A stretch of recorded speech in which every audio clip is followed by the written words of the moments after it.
Alright, so before I tear this apart, I just wanted to show this to you. This is probably the smallest ice spike biome I have ever seen. I was working on something and I needed some packed ice, and so I went online to a biome finder. I believe it was Chunk Base was the website that had it, and I filtered ice spike biomes, and I saw this tiny little dot, not too far off actually. I'm at negative 850, negative 1400-ish. It's right at the edge of the big, huge ice plains that I have. But let me hop into creative mode, and I'll show you exactly how small this thing is. Hold on. Okay, so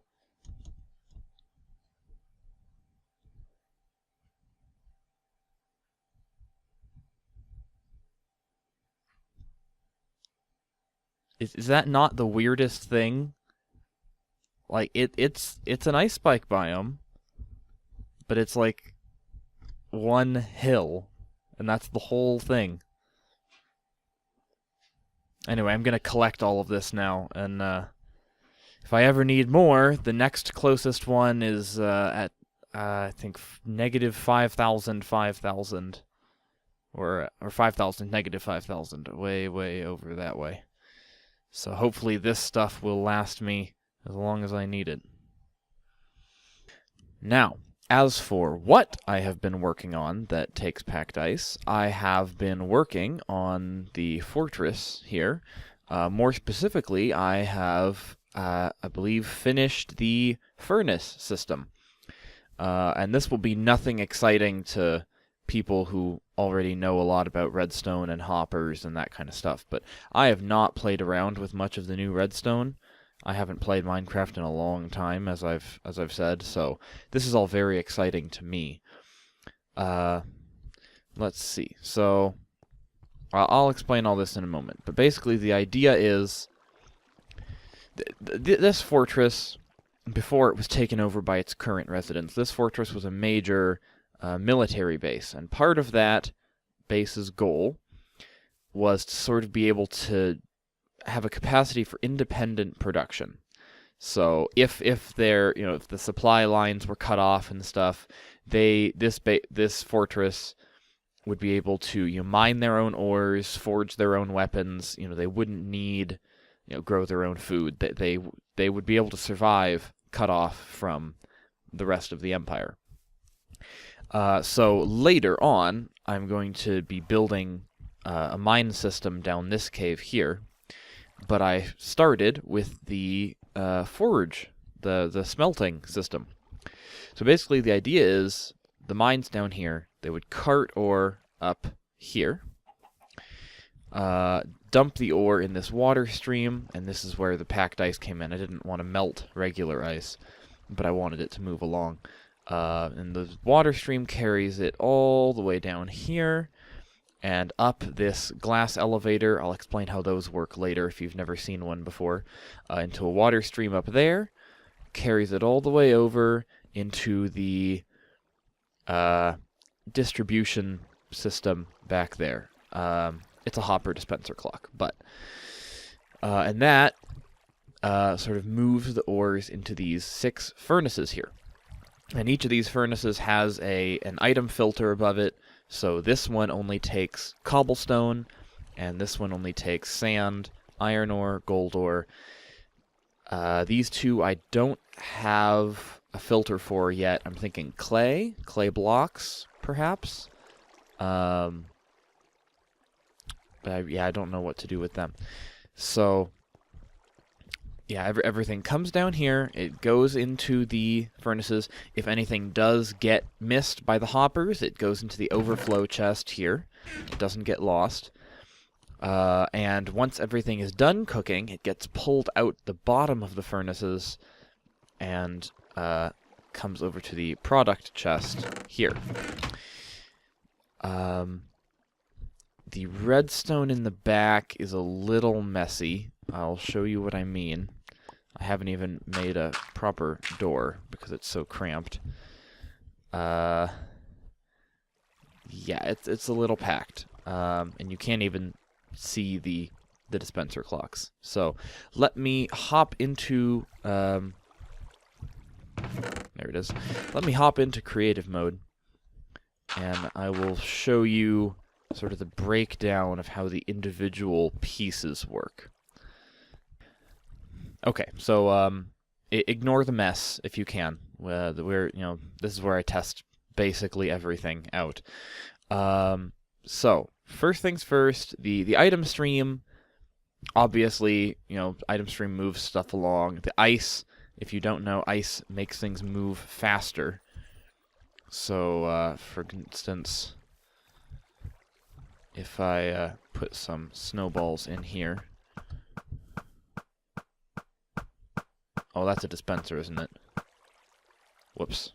Okay, if I put some stone bricks in here, you'll notice that they zip along the ice, but get slowed down on the cobblestone. Ice makes things move faster in water streams. The second part of it is obviously the glass elevator. If you don't know, basically the idea is, so the fence doesn't really count as a solid block, so this is hard to explain. So the fence when it has all four pieces extended, is technically a solid block, but it doesn't really act like one. So when you throw, so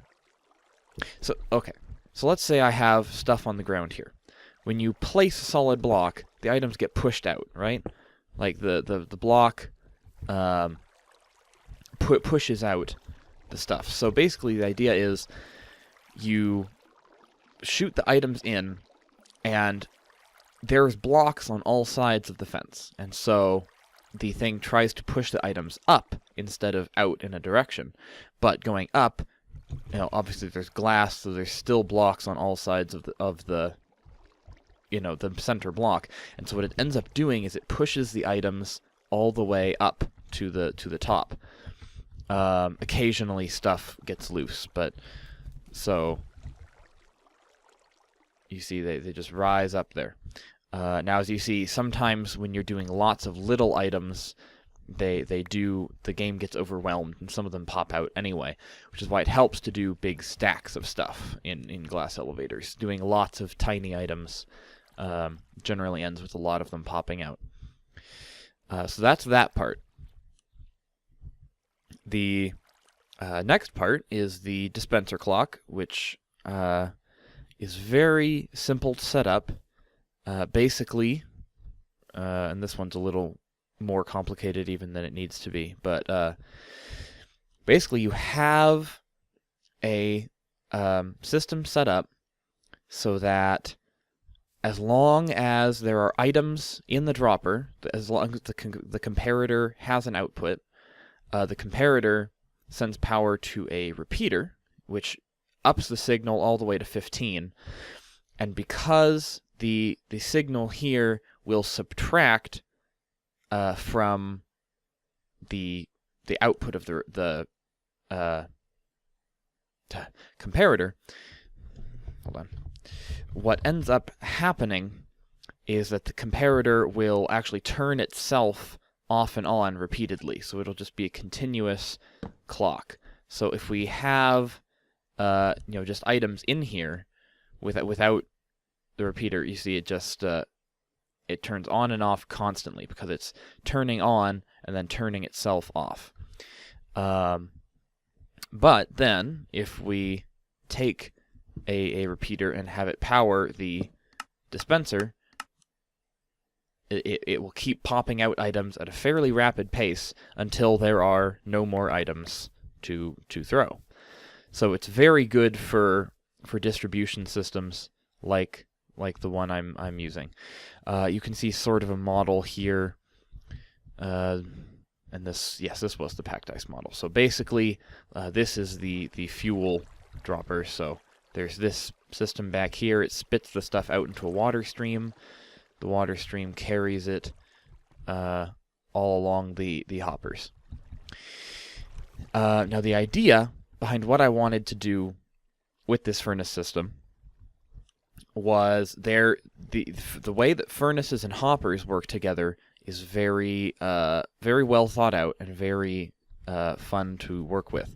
So basically, a furnace has 3 slots, right? It has the input, the output, and the fuel.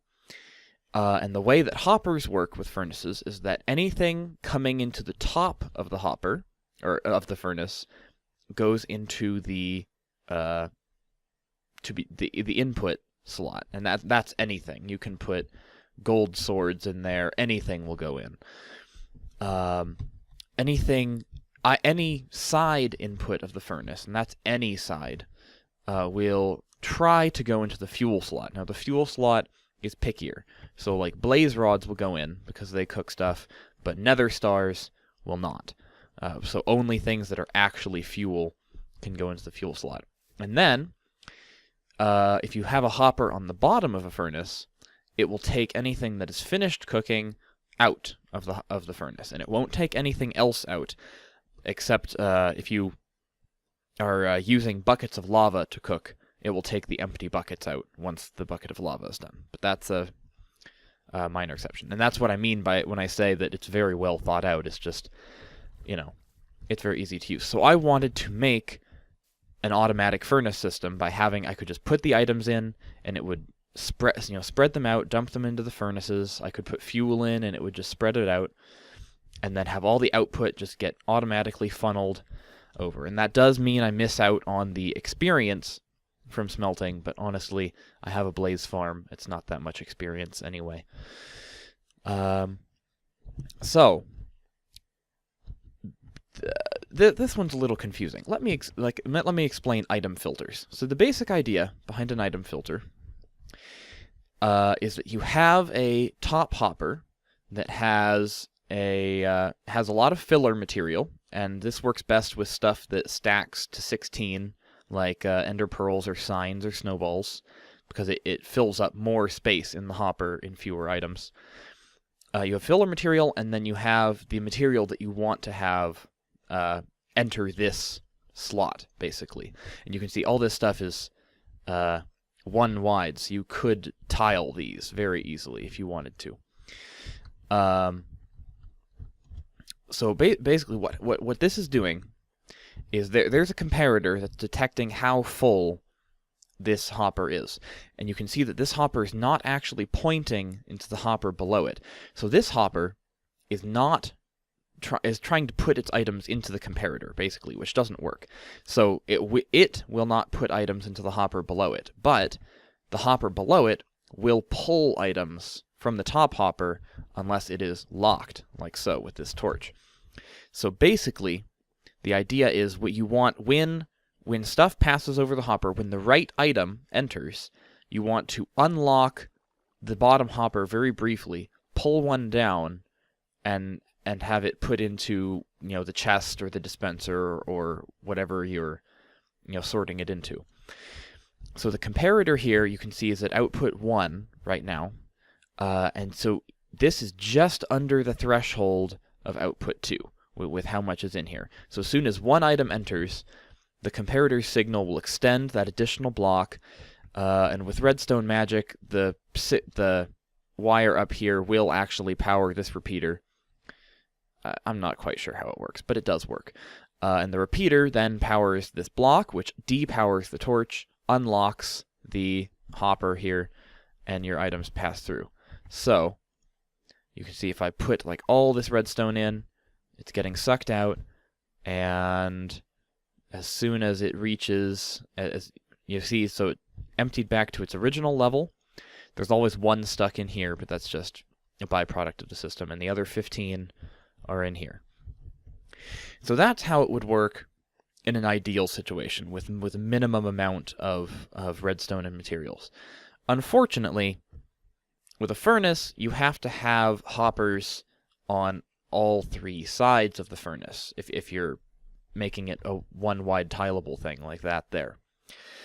So this lock here can't work that way. You can't, because that would, if you had a hopper on the bottom of the furnace, that would lock the output of the furnace. It wouldn't be able to empty. So I had to expand it a bit, make it a little more complicated. And by a little, I mean a lot. But it's the same principle. You see here, the comparator is extending all the way. It's just missing that last block. The lock, instead of just being the torch, it's a torch powering a repeater, so it's powering the one hopper through the block without powering this hopper, or without being in the way of a water stream would be here carrying the fuel. So it has to go up a ways and back down. As you can see, the top has to have 4 hoppers instead of 2, but that makes it very easy to just have 1 hopper each for the fuel and output. This dropper is here because I was having problems where because there's the diagonal powering thing. Sometimes stuff gets stuck on, like. Where's a piston? If I put a piston here, it'll probably power, huh? Yeah, so even though the piston is not being powered and this block is not being powered, the block diagonally above it is being powered, and that powers the piston. So I was having a problem. I had, in my fuel stream, I had the dropper right here, and I couldn't figure out why it wasn't cycling, because the comparator was cycling, but it was just not spitting stuff out. And I realized I had to move it back one so it wasn't getting diagonally powered. Anyway, so there are 6 of these arrangements, minus the dropper, that form my furnace system. The input item stream is up here, and then the fuel item stream is over here, and then there's just a line of hoppers that go to the output chest at the end. Whew. Yeah, that's basically it. It's probably old news to most of you, and you probably have way better ways of doing all this much more efficiently, but I'm very proud of it for my first time really using hoppers for any sort of redstone. So I think it turned out very well. Let's hop back into the regular world, and I will show you it in action. Okay, so, oh yes, and by the way, the fuel chest is here, and there's that block there is a hopper. It's very well hidden. So if you put, theoretically, fuel here, it will get cycled out. But right now, you have to remember that the stream travels this way, and so this one gets most of the fuel. It has trouble. It has greed problems. So until I can have enough blaze rods to fill all the fuel hoppers completely, I'll have to settle for just manually putting a stack of blaze rods in each one. So the idea is I come down. Oh, I'm gonna turn my sound down preemptively because the dispensers make a lot of noise. So I just went mining. I have a huge amount of ores, cobblestone in my inventory. I come up from the mine, and I go, all right, let's get rid of this. We've got some cobblestone. We want to cook it up into smooth stone. We've got some sand. We were under a beach at some point. Got our gold ore. We've got some iron ore. And you can see that all travels along our item stream. And you can see it going up the elevator there.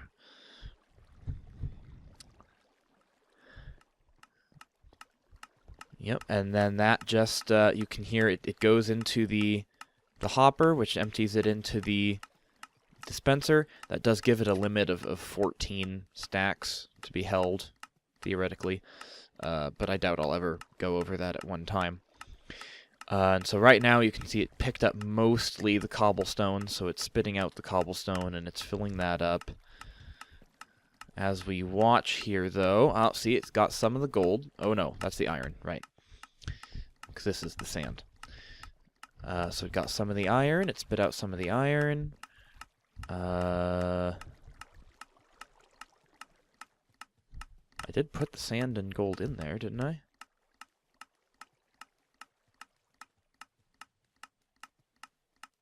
As you can see, this is a system where you're not supposed to really, watch it.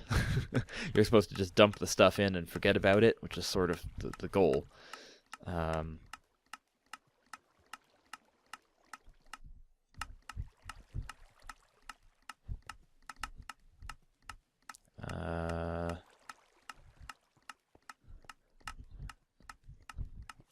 sort of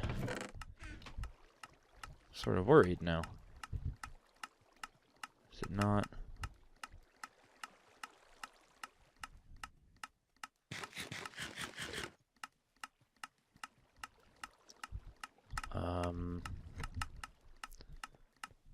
Hold on.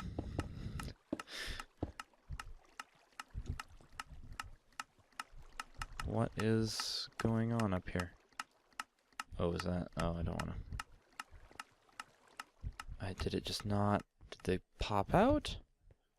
Did they end up somewhere? I don't want to lose a whole stack of gold, man.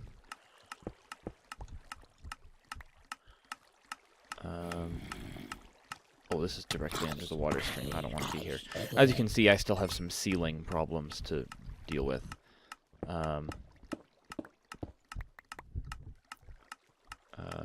can I come in there? Well, I didn't expect to have any technical difficulties. Where is it? Hold on, let me see if I can get in the back way here.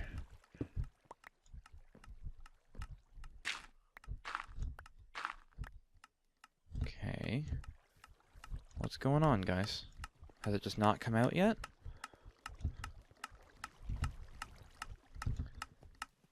Sand.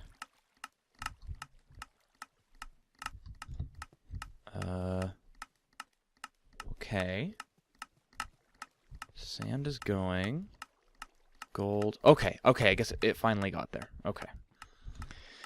I was sort of worried. Okay. Oh. Okay, there we go. So it finally got through to the sand and gold. They must have been sitting for a while or something. Anyway, but that's the idea. Is it picks the stuff up, it throws it in. Oh yeah, see, it's all through now. And then when it's done, you can see the hoppers under here. They all lead that way. So when it's all done, it just comes right down here to be picked up. So not the fanciest system in the world, but I'm very proud of it for my first time using hoppers. And I'm gonna throw the rest of this iron in there. I had a huge mining trip. Oh my! I got like half a stack of diamonds altogether, and all of that iron. All of those stacks of iron came from this one trip. Yeah. So that's that. Well, this area is gonna have a lot more in it once I'm done. I think the anvil, there's gonna be a sort of anvil room over here. Maybe some, open lava pits type stuff. The bunny will definitely be a permanent fixture. Over here, the opening over here, I've eventually, because I'm silly and I love doing silly things. So fires, there's a big risk of fires happening in forges, right? So ideally, in a big forge area like this, you'd want a staircase directly down to some nice, cool marsh water, just in case anything catches fire. You can run down, grab a bucket, haul it back up the mountain. Eventually I'll have a nice staircase running down to go grab buckets of water from the swamp. That is a lot of clay. I need to get all that clay eventually. And then eventually I want to have some chimney stacks over where the furnaces are, which is about right there, actually. Ooh, you're a better shot than I thought.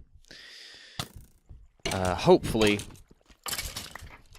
I have made the landscape look natural enough that you can't tell where the whole box of redstone extends out from the mountain. I think I hid it fairly well. There were cracks of light showing last I checked, but I fixed those. Yeah. Yeah, it's going to be pretty cool. I think I'm going to leave this coal here as sort of a thematic thing. Okay, yep, and it is just cooking all that stuff. See, finishes cooking and it just shoop, wicks it straight away. No experience, but it's much easier to just not think about it. Oh yeah, and so I'll show you here. So if I take these and put them into the fuel intake, there's a line of hoppers that leads it back and around to a second dispenser clock, which shoots it into a new stream. This one might get one, if it's lucky. But yeah, since it shoots them straight forward, this one gets the majority of it first. Yeah, it didn't get any. So yeah, that's what I've been working on in the little Minecraft time that I've had. Yeah, work has still been super crazy, so I haven't had as much time as I'd like. These vines, by the way, I want to put vines in a lot of places and make like mossy stone bricks and mossy cobblestones. It's going to be an old, decrepit place, you know. So I've been growing some vines here. Yeah, that about covers it for this. Eventually I'll have the mine there, and I'll have some other buildings and tunnels around in this first area. I'll have murder holes over the gate there. I love how enclosed this thing is. And there's this valley, and then there's a second valley over there. There's like 4 like separate holes in the mountain, all like just as enclosed as this one.